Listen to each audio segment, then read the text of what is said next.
जय हो सावरे नंदलाल की. भक्ती आयुर्वेदा चॅनलवर आपल्या सर्वांचं स्वागत. आज घेऊन आलो आहे आम्ही एक गोड रहस्यमय महाभारत युद्धामधील कथा. श्रीकृष्ण भगवान रोज खात होते शेंगादाणे. याच्या पाठीमागचं काय होतं रहस्य? युद्धकाळात श्रीकृष्ण रोज शेंगादाणे खायचे. याच्या पाठीमागे एक गोड रहस्यमय कहाणी आहे. ज्यावेळेस पांडवांचं आणि कौरवांचं युद्ध अटळ आहे हे दिसू लागलं, त्यावेळेस दोन्ही बाजूनी सेना जमा होऊ लागल्या. कौरवांच्या बाजूने 11 औक्षणी, पांडवांच्या बाजूने 7 औक्षणी. युद्धाच्या आदला दिवस आहे. श्रीकृष्ण परमात्मा गोड हसत एका छावणीमध्ये बसून आहे. तेवढ्यात एक उडपी देशामधून राजा त्यांच्या समोर आला. त्याने सांगितलं, देवा, मी या युद्धामध्ये भाग घेणार नाही, परंतु दोन्ही बाजूकडच्या योद्ध्यांना मी काय करणार आहे, भोजनाची व्यवस्था करणार आहे. माझ्यापुढे एक समस्या आहे. समस्या अशी आहे की दररोज किती युद्धे धरार्थी पडतील याची शाश्वती नाही. युद्ध किती काळ चालेल याची मला चिंता नाही. तेवढी अन्न पाण्याची व्यवस्था मी करणार आहे.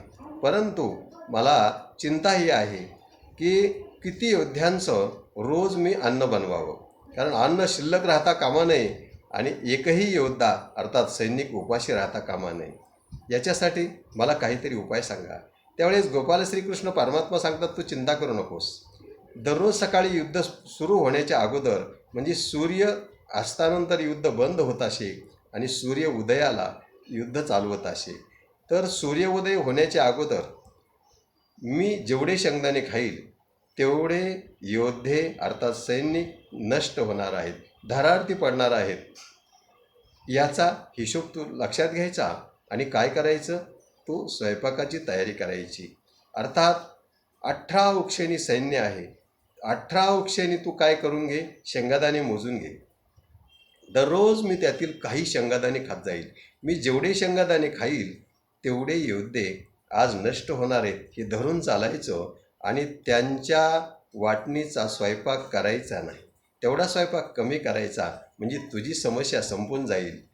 एकही योद्धा उपाशी राहणार नाही आणि तुझं अन्न वायाला जाणार नाही. कारण अन्न वायाला गेलं तर अन्नपूर्णा मातेचा शाप लागतो आणि योद्धा उपाशी राहिला तर तोही दोष लागेल.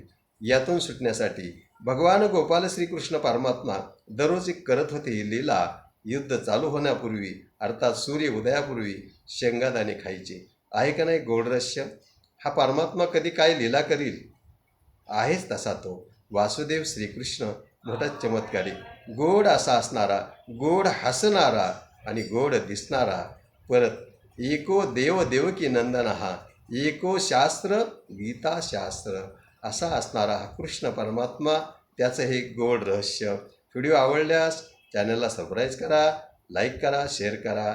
तुमचे शेअर, तुमचे लाईक आम्हाला प्रेरणा देतील आणि असेच आम्ही घेऊन येऊ नवनवीन काही महाभारत आदी करून पुराणामधील, भागवतामधील रहस्यमय कथा.